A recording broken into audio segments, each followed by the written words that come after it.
Berdasarkan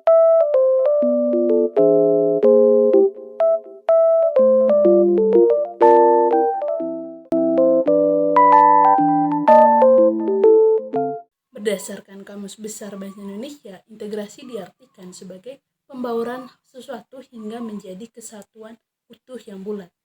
Lalu menurut Gilin bersaudara, integrasi sosial adalah suatu bagian dari proses yang terjadi akibat adanya perbedaan, baik berupa fisik, emosional, budaya, dan perilaku. Lalu menurut ahli sosiologi lain yaitu Michael Benton, integrasi sosial merupakan pola hubungan yang mengakui adanya perbedaan ras dalam masyarakat, tetapi tidak memberikan makna yang berarti pada adanya perbedaan ras tersebut. Lalu apa itu integrasi sosial?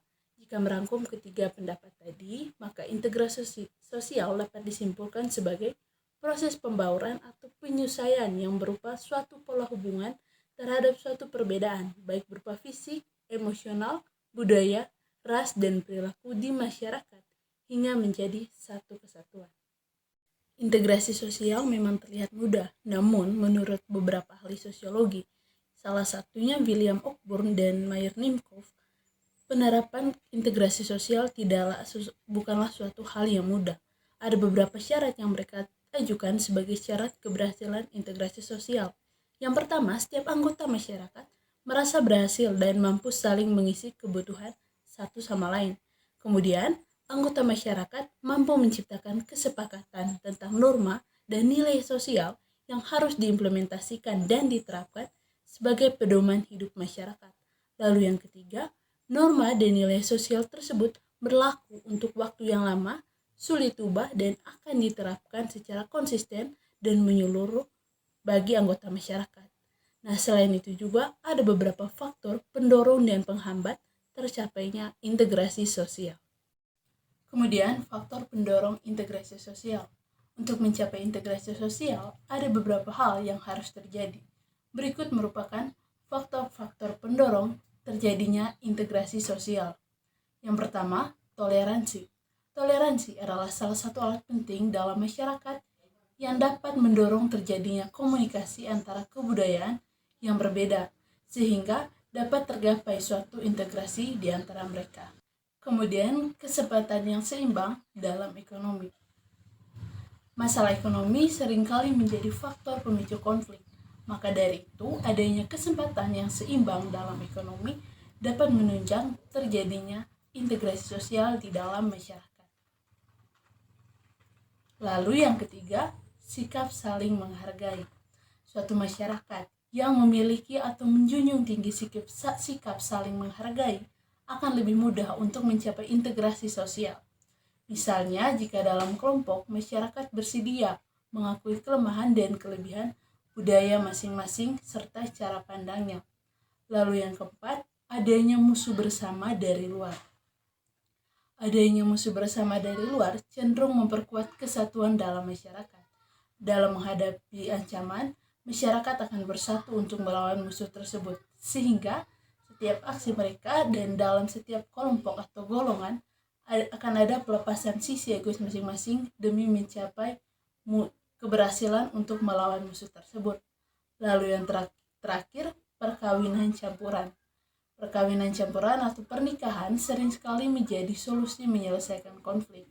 Pernikahan campuran yang terjadi antara dua kebudayaan yang berbeda dapat mendorong terciptanya integrasi sosial.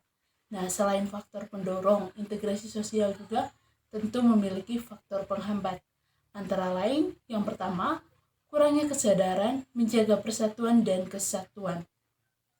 Seiring perkembangannya, arus globalisasi berdampak pada sikap individualis masyarakat, seperti yang terjadi di beberapa negara maju. Nah, sikap inilah yang mendorong kurangnya rasa persatuan dan kesatuan dalam masyarakat. Lalu, individualisme. Masyarakat dengan sikap individualis tidak memiliki kepedulian pada kondisi sekitarnya. Akibatnya, kesadaran untuk menjaga persatuan dan kesatuan mulai berkurang. Lalu, ketimpangan sosial dan ekonomi. Adanya ketimpangan dan ketidakmerataan pembangunan di berbagai daerah menyebabkan ketimpangan sosial dan ekonomi. Akibatnya, ada kelompok masyarakat yang merasa tidak puas dan memicu terjadinya konflik sosial. Integrasi sosial terbagi ke dalam 3 bentuk, yaitu integrasi normatif, koersif, dan integrasi fungsional. Integrasi normatif adalah bentuk integrasi yang terjadi akibat adanya norma-norma yang berlaku dalam masyarakat. Dalam hal ini, norma yang dijadikan sebagai pedoman bagi masyarakat tersebut dapat mempersatukan masyarakat. Contohnya, Indonesia memiliki pedoman Bhinneka Tunggal Ika yang menjadi sebuah norma yang berfungsi mengintegrasikan masyarakat. Kemudian, integrasi fungsional. Integrasi fungsional terbentuk karena adanya fungsi-fungsi tertentu dalam masyarakat.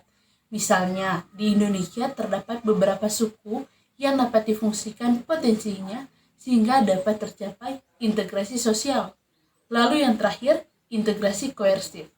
Integrasi koersif merupakan integrasi yang terjadi berdasarkan kekuasaan yang dimiliki penguasa, di mana adanya pihak lain, yaitu pihak yang berkuasa atau berwenang, yang mendorong terjadinya integrasi atau dengan paksaan. Misalnya ketika terjadi suatu demo di depan kantor-kantor pemerintahan, maka pihak yang melakukan integrasi adalah kepolisian atau pihak berwenang untuk mengintegrasikan pihak-pihak yang berdemo. Sekian saja dari saya, mohon maaf bila ada kesalahan dan terima kasih.